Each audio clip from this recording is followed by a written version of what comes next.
Hola, ¿cómo están amigos? Muy buenas tardes. Nuevamente de Víctor Anaya, servidor del despacho Servicios Jurídicos.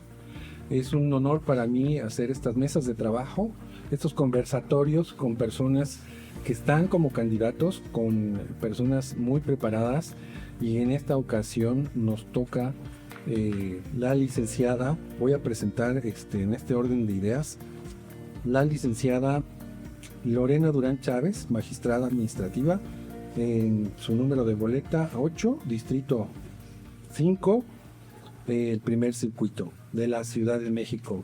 Licenciada, bienvenida. Muchas gracias. Gracias por la invitación. Después tenemos a la licenciada Guadalupe de la Paz Varela Domínguez, magistrada administrativa, boleta 19, distrito 8, primer circuito, también Ciudad de México, licenciada. Bienvenida. Muchas gracias. Muchas gracias por la invitación. Al contrario. Doctor Salvador Andrés González Bárcenas, magistrado, en materia civil, boleta 26, distrito 9, primer circuito, de la entidad de Ciudad de México, licenciado. Bienvenido. Un gusto y muchas gracias por la invitación. Al contrario, muchas gracias.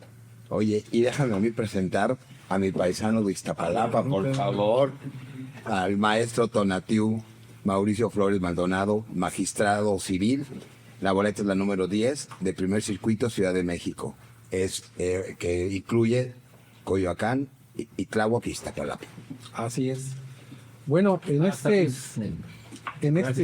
no, al contrario, licenciado.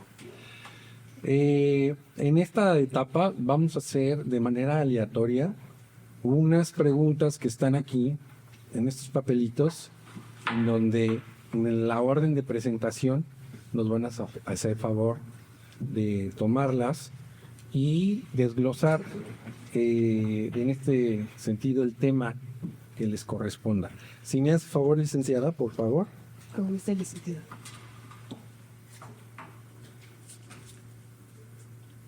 Disciplina. El tema es disciplina. Para que nos pueda desglosar este tema, ¿qué le parece, licenciado? Claro que sí, con mucho gusto.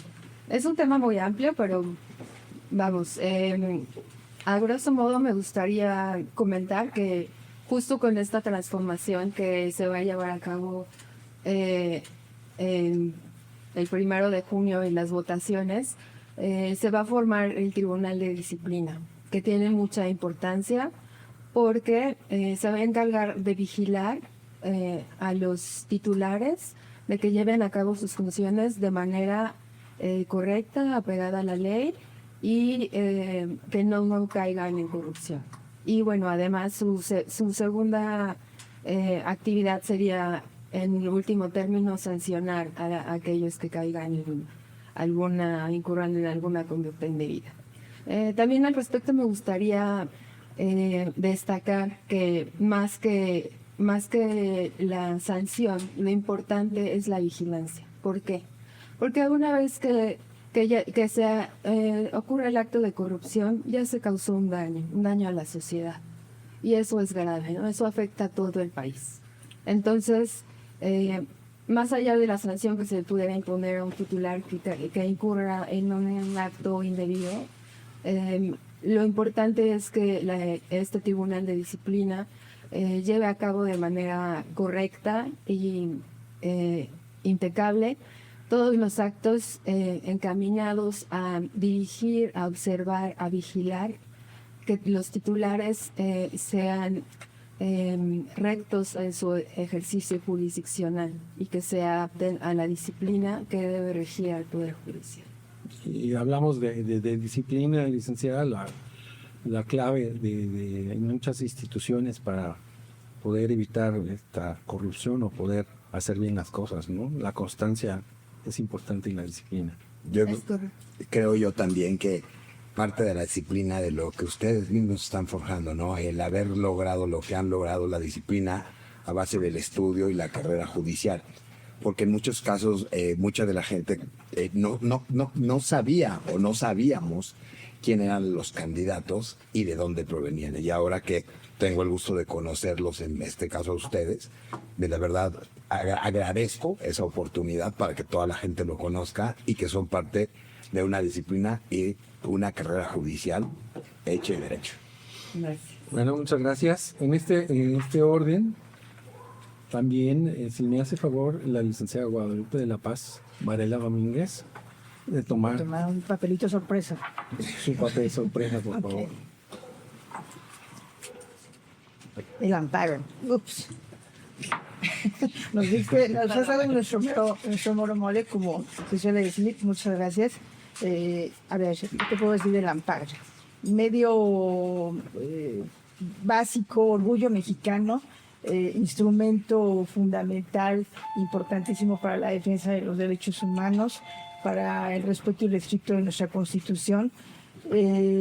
Con este cambio que se viene en el Poder Judicial Federal, nos toca de salir vencedores, nos toca la defensa a ultranza de este medio de control constitucional, que insisto, es muestra internacional de del sistema jurídico mexicano, de lo que ha aportado al mundo. Creo que es la gran esperanza, jurídicamente hablando, es la gran esperanza tanto de pequeños como de grandes, de personas físicas, de personas morales. Tendrá que ser también el instrumento de enseñanza para las autoridades responsables de cómo deben aprender a llevar a cabo sus actos observando el principio de legalidad, el principio de seguridad jurídica. Creo que hay muchos aspectos de nuestro juicio de amparo que podríamos perfeccionar. Tiene muchas críticas porque dicen que es exageradamente técnico. Yo pienso lo contrario. Pienso que hay preceptos de la ley de amparo que tienen su razón de ser, también por razones de seguridad jurídica, pero visto de manera muy sencilla, creo que sigue siendo el gran instrumento de defensa de los derechos fundamentales. Entonces, me encantó la palabra. Muchas gracias, licenciada. Y pues que no se acabe el amparo, ¿no? Sí, por supuesto. Esto a partir de que se da un acto de autoridad y en caso contrario quedaríamos indefensos, sinceramente, ¿no? Y podemos ahondar más de este tema, es muy intenso, Es completamente amplio. pero muchas gracias por Pero, la pero algo que me encantó, lo que dijo el orgullo mexicano. Así, Eso es algo verdaderamente. ¿de dónde salió? que mucha La gente- gran aportación, la gran aportación al mundo, derecho, ¿no? La claro. defensa de los derechos del hombre. Y de verdad eso habla del conocimiento de amparo, que es donde usted va a ejercer ahora que sea magistrado. Sí, su amor es el otro. Así va a ser. Ok. Así va a ser. Gracias. Bueno, toca el turno del licenciado Tonatiuh Mauricio Flores Maldonado. Si es tan amable, licenciado. ¿Cuál será el dueño? Todos de derecho. Justicia. Uy, bueno. Bueno, me parece que este tema es muy, muy puntual y quizás el pilar de la famosa reforma al Poder Judicial. Justicia es, híjole, si lo defino en palabras entendibles, es darle a cada quien lo que le corresponde. Desde la época de los romanos se ha definido así. Pero realmente la justicia es un tema el cual la sociedad está sedienta de eso, pero está viéndolo de muchos enfoques. Por ejemplo, si me permiten, el día de ayer, una reunión que tuve con unas personas, hablan mucho de justicia, pero tiene más bien un enfoque de cuestiones políticas. O sea, es un reclamo que le hacen a los gobernantes. Pero hablar de justicia como tal, hablamos de cuestiones jurisdiccionales. Es cuando hay una controversia entre dos personas y tiene que llegar a juicio. Entonces ahí es donde entra la labor del juzgador para resolver esta controversia. Realmente este es el punto total de la justicia, pero hablando de otro tipo de justicias, pues realmente de lo que se habla políticamente es la justicia social, la justicia que merece el pueblo y los gobernados.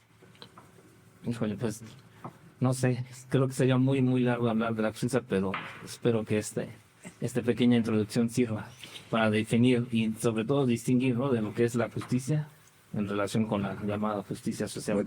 Pues muy bien, yo creo que también es importante aclarar que la justicia es imparcial.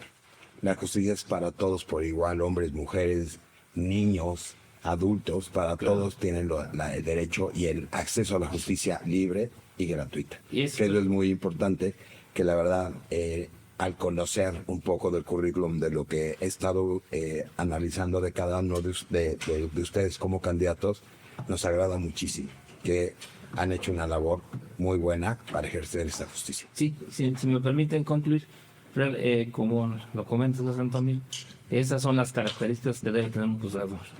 Principalmente la imparcialidad, la honestidad y la lealtad hacia la labor que está realizando como juzgador. Esas son, creo que, las tres características principales. De ahí podríamos desglosar otras más. Pero bueno, con eso cierro esa participación.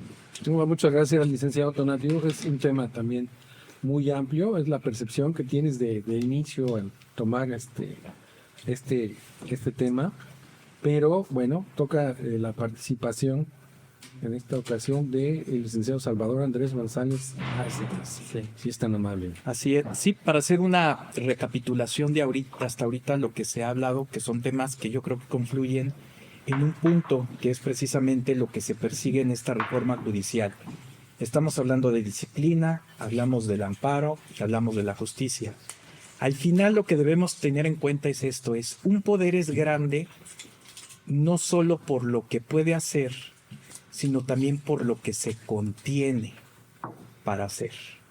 O sea, al final, todos los medios que se pueden o que puede tener el Estado, ¿no?, para hacer frente precisamente para cubrir las necesidades de las personas, tienen que tener siempre un marco bien delimitado de actuación. Entonces, cuando tenemos nosotros, por ejemplo, medios, y estos medios se usan precisamente para el diseño en el que constitucionalmente y legalmente están diseñados, no tenemos ningún problema. El problema es ya cuando se pudiera llegar en algún momento a algún exceso o una invasión incluso de competencias. Precisamente dentro de la propia reforma constitucional, cuando hablamos de disciplina, ¿qué es lo que tenemos? Vamos a tener un órgano que va a vigilar principalmente que los jueces no abarquen aquellos ámbitos que se encuentran reservados también para otros poderes. ¿Qué sucede a veces cuando se desborda esa facultad y de repente hay un juez que quiere actuar como legislador? Allí es una de las críticas, por ejemplo, que se tenían y que precisamente constituyen parte de digámoslo así, como que reclamo de que no hubiera tal cual una colaboración de poderes, sino que a veces hubiera un enfrentamiento de poderes.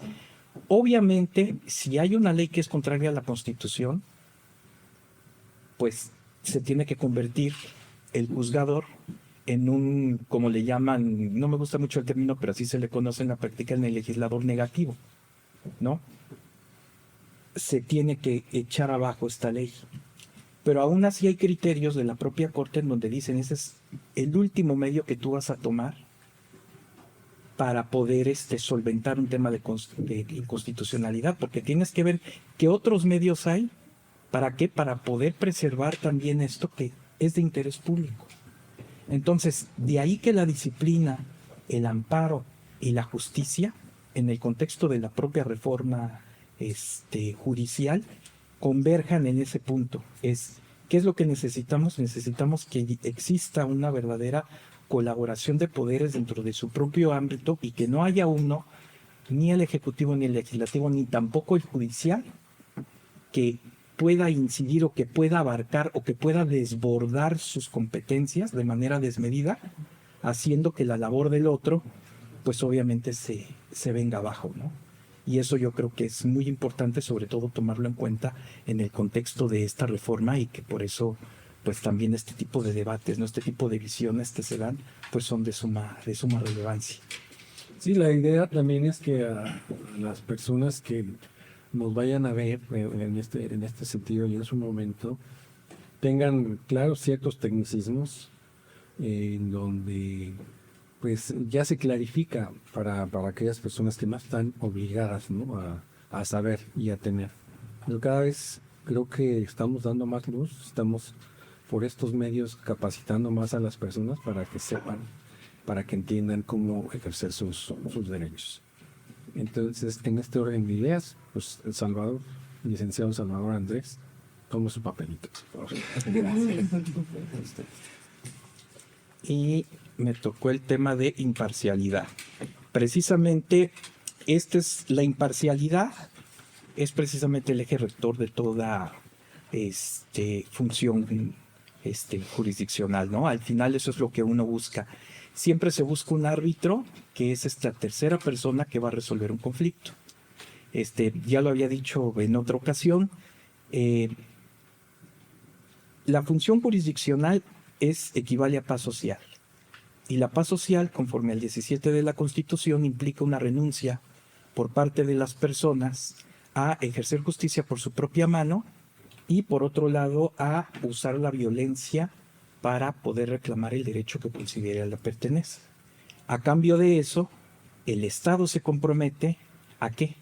A erigir tribunales que se encuentran diseñados para impartir justicia de manera gratuita, pronta, completa e imparcial, ¿no?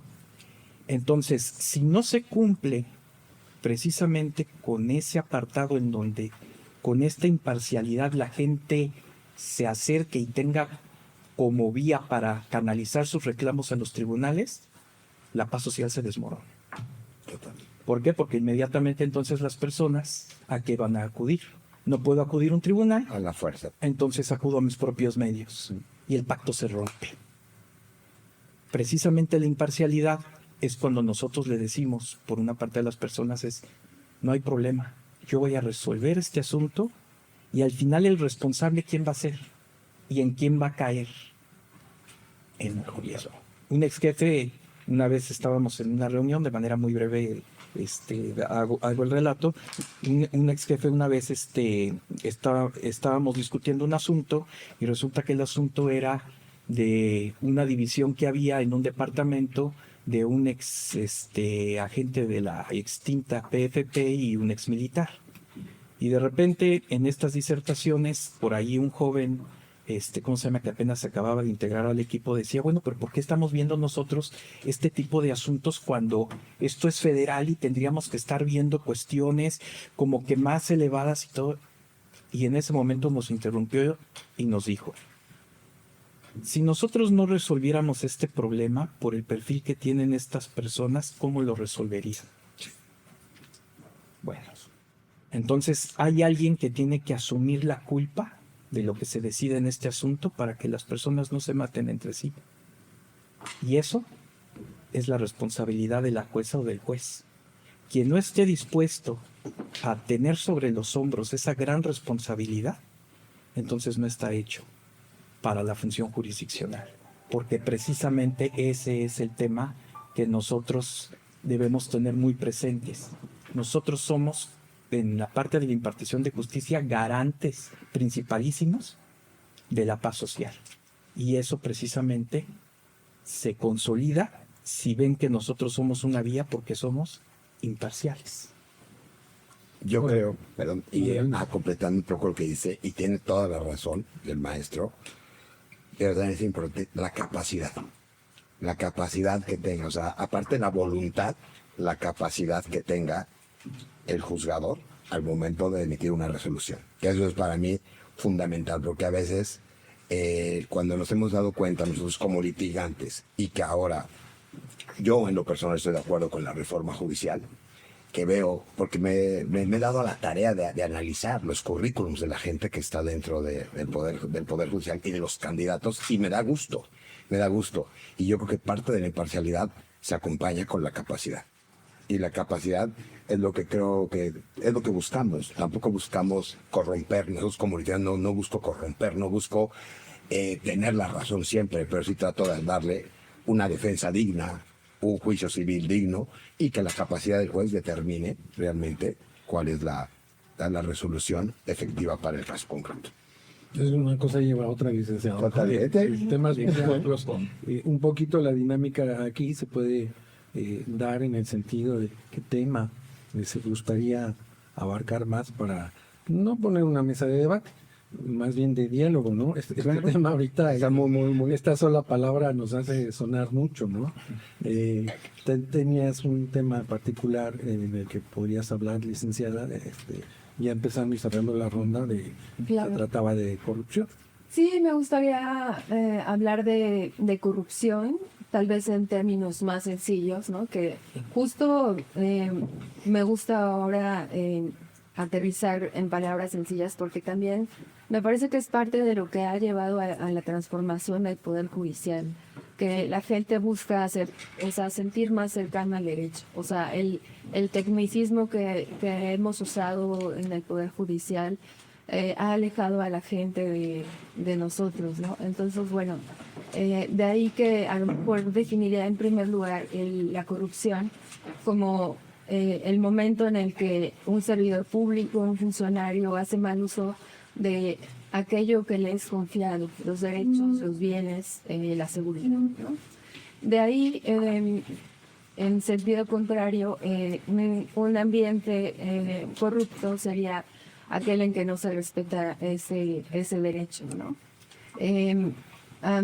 Ahora se es considerado un derecho humano, o sea, más allá de cuando tal vez nosotros fuimos a la escuela de derecho y eran los derechos humanos básicos, ¿no? El garantías de educación, Vivienda, salud, ¿no? Libertad, ¿no? Etcétera. Ya, o sea, se han ampliado el espectro de los derechos, ¿no? Y eso es muy bueno.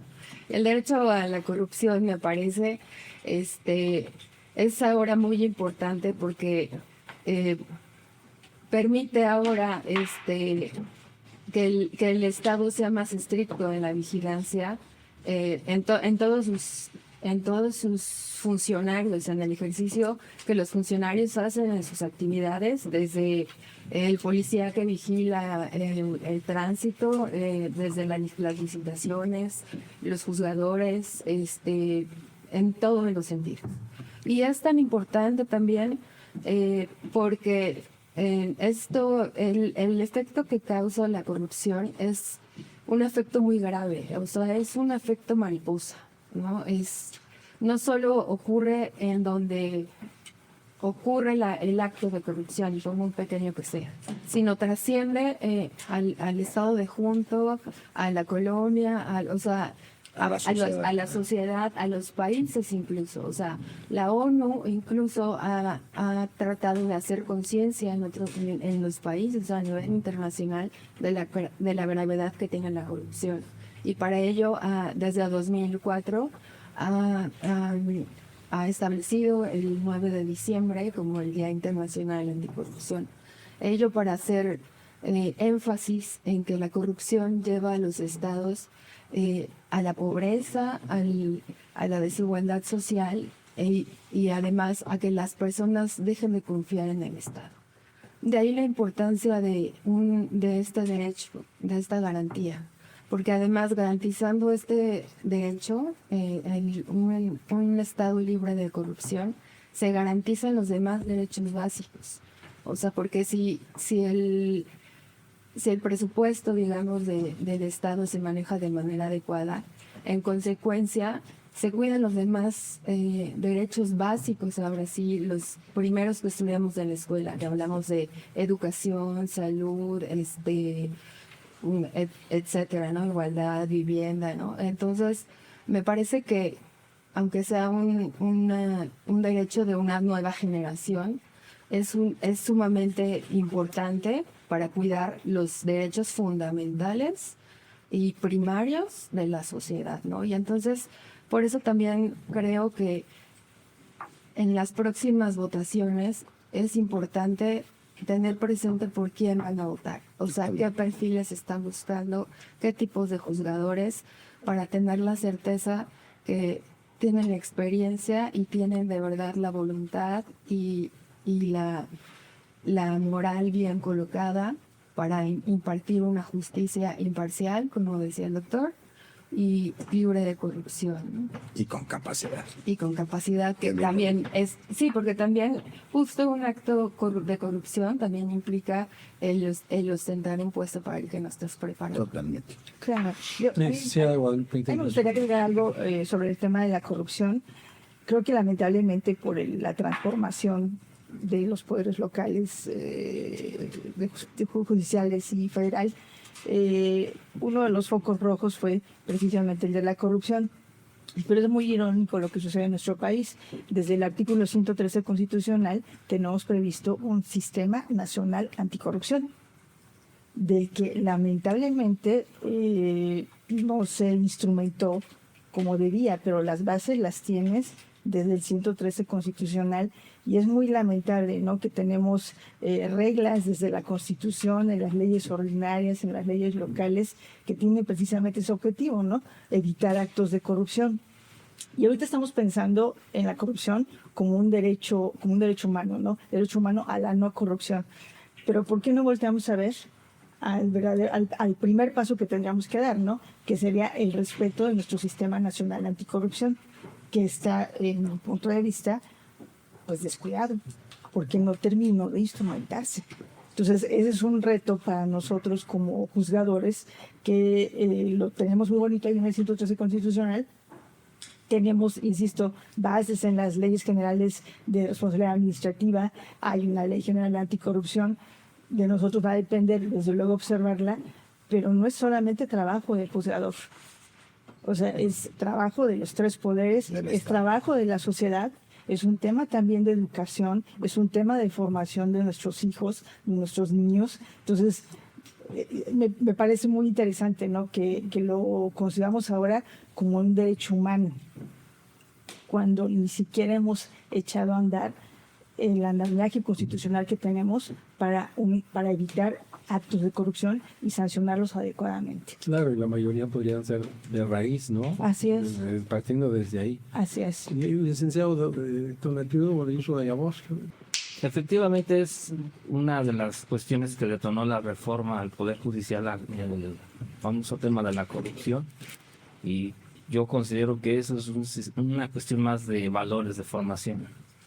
Desafortunadamente, pues México, no recuerdo qué lugares ocupan entre los países. Deshonrosos. Y eso que parece parece una cultura, ¿no? Que la manera más fácil que se le hace es, pues, saber cómo lo arreglo, ¿no?, por debajo del agua, pero no debería de ser. Realmente no debería de ser. Y creo que esto estigmatizó al Poder Judicial, principalmente, pero lo hay en todos los ámbitos, en los tres poderes. No podemos negar, no solo es un cáncer del Poder Judicial, porque también existe en el poder, en los otros dos poderes. Entonces, realmente, pues, como bien dice, realmente se tiene que desarrollar este sistema nacional anticorrupción, pero además se tiene que formar a las nuevas generaciones con valores más íntegros, ¿no?, para que justamente vaya desapareciendo esta cultura una mala cultura, vamos a decirlo así, de la famosa corrupción. Yo quiero terminar un poco con este tema, porque sí es cierto, o sea, ha sido base, yo creo que somos contemporáneos, y aparte de hablar de corrupción, también la justicia necesitaba evolucionar en el tema de que ya estos cambios que se están dando, para nosotros, cuando empezamos los cambios que nos han existido a nosotros como litigantes, desde que tomábamos nuestra notita en los acuerdos y ya éramos pasantes o en el Ministerio Público y todo, y nacimos un poco con eso, pero también fue parte de nosotros como litigantes el fomentar un poco, o fomentaron mucho, todo lo que se ha dado para la corrupción, que eso también es muy importante, no culpar solamente a jueces, también la sociedad. Yo creo que esa evolución que hoy viene, y lo que dice la licenciada también, de poder instrumentar el sistema anticorrupción, eso es importantísimo, y eso cuando ustedes lleguen, yo creo que va a ser un papel importantísimo para que ustedes mismos se califiquen y logren hacer que ese sistema salga adelante. Licenciado Salvador Andrés, si nos hace favor de hacer una recopilación. Sí, yo creo que parte como para poder redondear un poco también, en este caso, pues en las intervenciones y las ideas, yo creo que debemos tener en cuenta precisamente eso, que como lo dijo Aaron Barak, ¿no?, una de las principales funciones que tiene un juez o una persona juzgadora dentro de un sistema democrático es poder cerrar una brecha que existe entre derecho y sociedad. Y ese precisamente es el problema. O sea, derecho y sociedad por la manera en la que nosotros fuimos formados desde la facultad, siempre ha sido un lenguaje técnico creado para dialogar entre nosotros, para dialogar entre leyes, para dialogar entre jurisprudencia, para dialogar entre abogados. Y se nos olvidó, o más bien se les olvidó a las personas que nos formaron, lo importante que era el poder comunicar a la sociedad qué era lo que nosotros hacíamos y cómo impacta en su día a día, ¿no? Al final, cuando yo creo que todos lo hemos hecho, ya cuando uno camina, ¿no? Y le va preguntando a las personas, la primera pregunta prácticamente es: ¿usted sabe qué es lo que hace un magistrado de circuito? ¿Usted sabe qué es lo que hace un juez de distrito, una jueza de distrito? Y pues las personas dicen: no, pues no sé qué es lo que hace. Ni las materias. Así es. ¿Y tú qué vas a hacer por mí cuando llegues? Una de las preguntas que a mí se me ha hecho, de verdad, que me fulminó, por ejemplo, es: ¿23 años has estado en la judicatura? Sí. ¿Y entonces qué hiciste durante esos 23 años? ¿Y ahorita qué es lo que vas a hacer por mí? Y esos obviamente son cuestionamientos muy duros y son cuestionamientos muy válidos que tiene la sociedad, porque si yo empiezo a explicarle a una persona, por ejemplo, a un niño que tiene derecho a alimentos, aunque sea mayor de edad porque esté estudiando, pues si yo llego y le digo: pues mira, resulta que de la Convención para los Derechos del Niño y del preámbulo, y luego nos vamos a los artículos de la Constitución, y luego en el artículo 300 del Código Civil, que es el que establece la reciprocidad alimentaria, a las personas por completo ya las perdimos. Cuando lo necesario era primero decirles: mira, tú tienes este derecho y este derecho se protege de esta manera y de manera lisa y llana. Que nosotros por exhaustividad tengamos después que hacer 80 hojas, 100 hojas para poder contestar todo lo que nos es planteado, eso ya es punto y aparte. Pero si yo no le puedo decir a la persona de qué manera mi sentencia o mi trabajo impacta en su día a día, ¿cuándo nos va a defender? Precisamente nosotros tendríamos que estar en nuestro despacho tal vez viendo nuestro trabajo, y afuera las personas diciendo: ¿a mí no me van a quitar al juez que me dijo que mi derecho al agua no puede ser privatizado? ¿A mí no me van a quitar a la magistrada que me dijo que yo tengo derecho a que me puedan dar alimentos aunque yo sea mayor de edad? ¿Por qué? Porque continúo con mis estudios. Pero como eso, desde la formación que nosotros tenemos, porque nosotros no podíamos salir a la calle a vanagloriarnos, así es como se veía, de lo que nosotros hacíamos. Oye, fíjate que yo emití esta sentencia, fíjate que esto impactó de esta manera. No.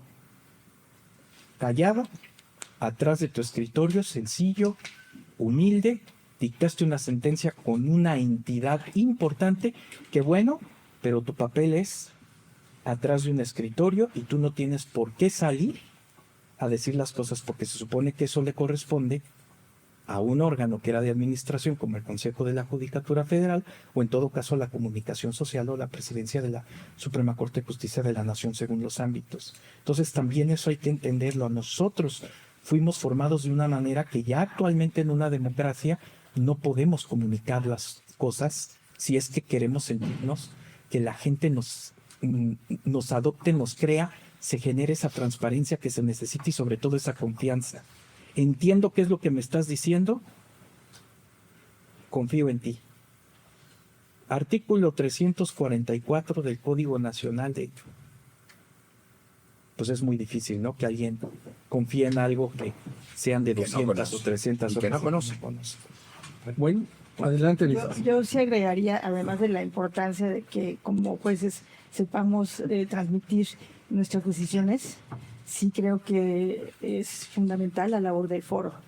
Si el abogado o si el postulante no le sale a explicar a su cliente qué fue lo que sucedió, tampoco ayuda, ¿no? Exactamente, y ese preámbulo es muy importante ahorita para cerrar este bloque. Nosotros como abogados postulantes tenemos una formación, muchos. Tenemos valores. En el despacho que se denomina servicios jurídicos implementamos ese tipo de valores, esos lineamientos de dar información que no se quede en el aire. Fíjese que el divorcio es esto, lo otro, de aquello, la persona no asimila ciertas cosas, siendo que se pueda hacer un reporte desde el principio, ser más profesional. Nosotros somos iniciativa privada. Y nosotros nos pagamos la formación, nos pagamos todo lo que venga de las reformas, en este caso del Código Nacional. Nosotros sale de nuestras bolsas para pagar y pagarle a nuestros pasantes y pagarle a los abogados que colaboran precisamente para mejorar un servicio. Y ese conjunto de cosas que hacemos, yo sí les pido a ustedes que van a estar, yo seguro, ustedes como candidatos están muy bien preparados. Cuando estén del otro lado, tengamos esa sensibilidad y tratemos aparte de tomar este camino de los valores y de la formación para tener esa sensibilidad con nosotros, que estamos también de este lado, y con los justiciables. Sí. Un trabajo en equipo, ¿no? Busquen con las demás personas también, alcen la voz en este sentido que necesitamos cuando tenemos un problema. Lo último que necesitamos es que nos traten mal. Sí, claro. No nos hagan caso, claro. que no nos hagan Que te caso. reciban. Si me permiten Sí. cerrar el tema. Yo, dentro de mi experiencia, ahora que estoy como juez de procesos orales en materia civil, créanme que sí es reconfortante el ver a cara a las partes junto con sus abogados, y en el momento en que tú les explicas la sentencia, les tienes que decir por qué ganaste o por qué perdiste.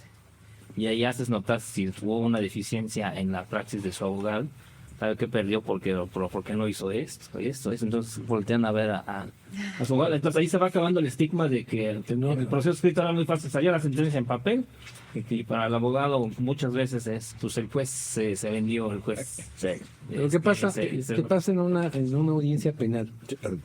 Si el juez se da cuenta que no tienes la capacidad, Cambio. y se le explica al justiciable, es que su abogado no sabe ni siquiera el preámbulo. No, increíble. Entonces, eso deberíamos de hacer también en otro tipo de salas, ¿no? En otro tipo de vías, administrativo, civil, laboral. En materia civil y familiar ya hay cambio de paradigma con el nuevo Código Nacional.